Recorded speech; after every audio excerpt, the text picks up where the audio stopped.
Mau dengar ceramah yang bilang Abdul Somad sesat? Mau? Dongeng elok-elok, ya. Nah ini dia. Inilah dasarnya. Jangan antum katakan saya Salafino, sarang Muhammadiyah. Muhammadiyah itu firqah dhallah, NU firqah dhallah, Jemaah Tabligh, Jemaah Tabaligh firqah dhallah. Apalagi tarbiyah firqah dhallah. Tidak jurus kepada Al-Quran itu. Yang menjurus kepada Al-Quran adalah Ahlus Sunnah wal Jamaah, Salaful Ummah, yang dikatakan Salafus Saleh, dan kita pengikutnya Salafiyun. Alah, paham tu? Just ngerat yang punya. Nah, bukan betul panjang semua, tungkulatan dakwahnya. Ini adalah markasnya dakwah salaf Panjang untuk tampar sekitarnya. Dari sinilah, ya, dari sinilah lahirnya la ilaha illallah di atas pemahaman Ahlus Salaful Ummah dan mengakui, meyakini Allah di langit. Karena itu, kenapa kita yang bertauhidnya rukunnya dua? Pertama, percaya kepada Allah ada. Yang kedua, percaya Allah di hati. Jangan dibantah.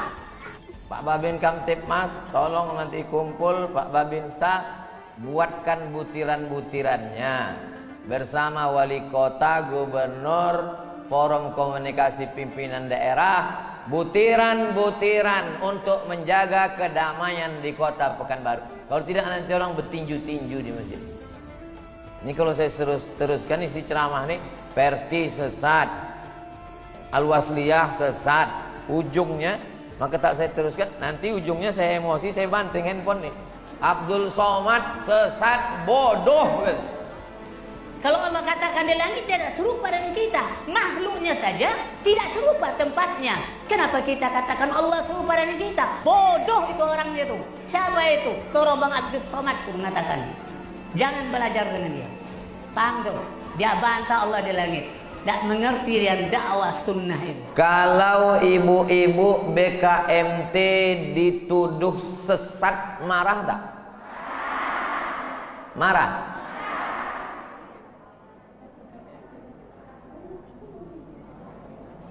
Sepanjang tahun ibu berapa kali disesatkan orang? Dari awal tahun dulu. Awal tahun Muharram BKMT menyambut satu Muharram, ya kan? Menyambut satu Muharram itu sesat. Pakai hadis pula tuh, wa kullu bid'atin dhalalah. Dhalalah itu kan sesat artinya. Yang membuat acara BKMT, penceramahnya dari MDI. Buya Tarmizi Muhammad sesat. Ibu BKMT sesat. Jadi uang kau serumah kau sesat. Habis bulan Muharram, Safar, Rabiul Awal, apa oleh acara? Maulid sesat. Kullu bid'atin dhalalah, kullu dhalalatin finnar. Siapa yang menyambut satu Muharram sesat. Maulid Nabi sesat. Rabiul Awal, Rabiul Akhir, Jumadil Awal, Jumadil Akhir, Rajab, Sya'ban. Apa dibuat Sya'ban? Nisfu. BKMT membuat nisfu Sya'ban. Sesat. Habis nisfu Sya'ban, menyambut Ramadan, berkumpul di masjid, bermaaf-maafan, penceramah dari MDI, sesat. Masuk bulan Ramadan, 17 Ramadan, apa acara? Nuzul Quran, sesat. Berkumpul-kumpul di masjid ceramah, BKMT membuat Nuzul Quran, sesat. Dhalalah. Berapa kali selesai?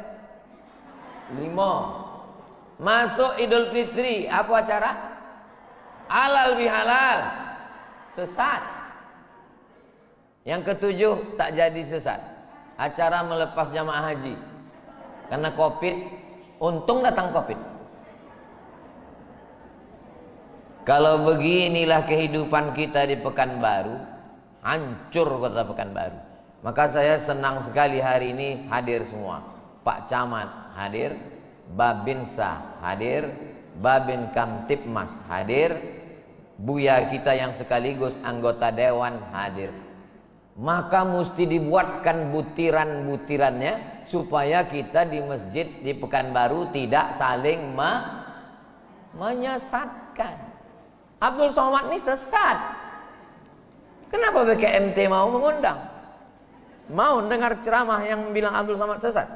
Mau? Dong elok-elok ya.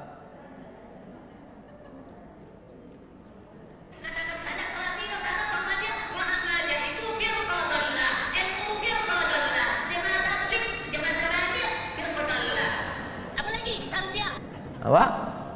NU firqah dhallah. Apa arti dhallah? Sesat. Muhammadiyah firqah dhallah, sesat.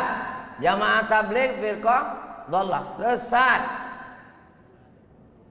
Pak Babin Kamtipmas, tolong nanti kumpul Pak Babinsa, buatkan butiran-butirannya bersama wali kota, gubernur, forum komunikasi pimpinan daerah, butiran-butiran untuk menjaga kedamaian di kota Pekanbaru. Kalau tidak nanti orang bertinju-tinju di masjid.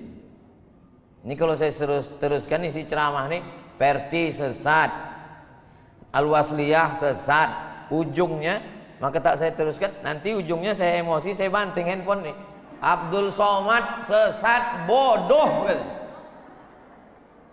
Nanti saya kirimkan linknya, ibu tonton sendiri dulu.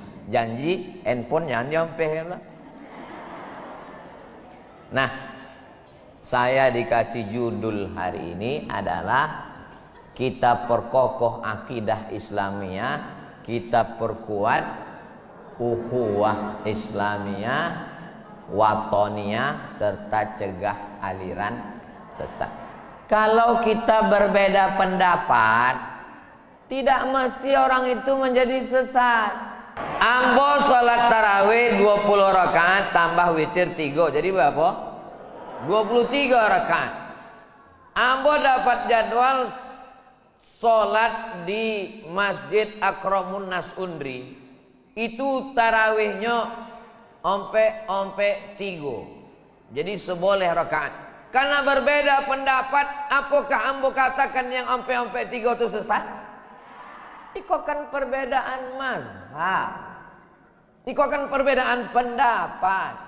Jangan gara-gara berbeda pendapat lalu merembet ke berbeda pendapatan, lalu saling menyesatkan.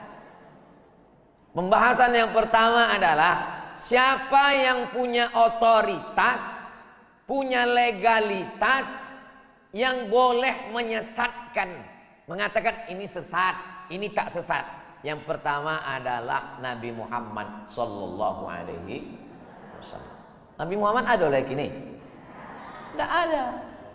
Setelah meninggal Nabi Muhammad, maka pewaris Nabi adalah al-ulama warasatul anbiya. Mengurus negara itu sultan, mengurus agama itu mufti. Sultan Siak, Sultan Indragiri, Sultan Pelalawan, Sultan Riau Lingga. 4 sultan Melayu yang besar di Riau. Di Sumatera Utara 4 lagi sultan Melayu. Melayu Langkat, Sultan Melayu Deli, Sultan Melayu Serdang, Sultan Melayu Asahan.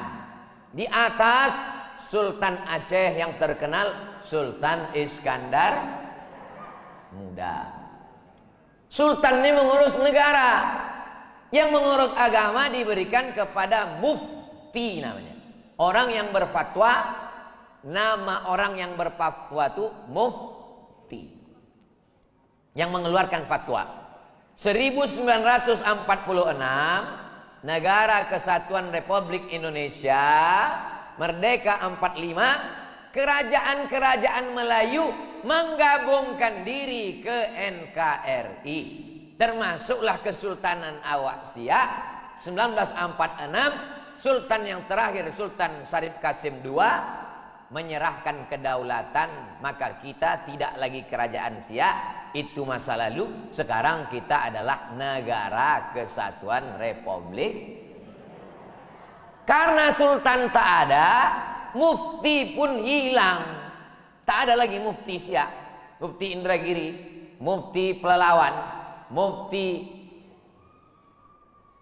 Riau Lingga. Yang muncul ke permukaan adalah organisasi sosial kemasyarakatan. Yang paling tua Muhammadiyah, berdiri tahun 1912. Yang nomor 2 NU 1926. Yang ketiga Perti 1928. Yang keempat Al-Wasliyah 1930. Yang lain-lain ada tapi yang muda ingat. Kalau ormas-ormas ini nanti saling berkonflik, berkelahi, umatnya bingung. Maka perwakilan dari Muhammadiyah, perwakilan dari NU, perwakilan dari Perti, perwakilan dari Persis, perwakilan dari Al-Irsyad, perwakilan dari Persatuan Tarbiyah Islamiyah, perwakilan dari Al-Wasliyah, perwakilan-perwakilan ini duduk bersama, disebut dengan Majelis Ulama Indonesia. Jadi yang duduk di MUI itu adalah perwakilan-perwakilan dari ormas-ormas. Makanya dia disebut Majelis Ulama Indonesia. Sekarang setelah Kesultanan tumbang, kita tak punya mufti. Pertanyaannya, siapakah yang punya otoritas untuk menetapkan sesat tak sesat? Majelis Ulama Indonesia. Diingat elok-elok, ini nanti keluar dalam UAS, ujian akhir semester. Badan Kontak Majelis Taklim. Ini saya ceritakan alurnya dari pangkal. Nanti tiba-tiba orang bertanya, apa kapasitas MUI? Apa otoritas MUI? Ibu sudah bisa jelaskan. Sudah dijelaskan Ustaz Somad kemarin. Kenapa MUI yang punya otoritas? Panjang sejarahnya, dari mulai sejarah Melayu. Saking panjangnya, ambo pun tidak ingat. Tapi insya Allah ceramah hari ini direkam. Ini Zoom nih direkam. Tuh, this is meeting is being recorded. Tertulis di situ. Pertemuan meeting ini direkam. Itu bahasa awaknya.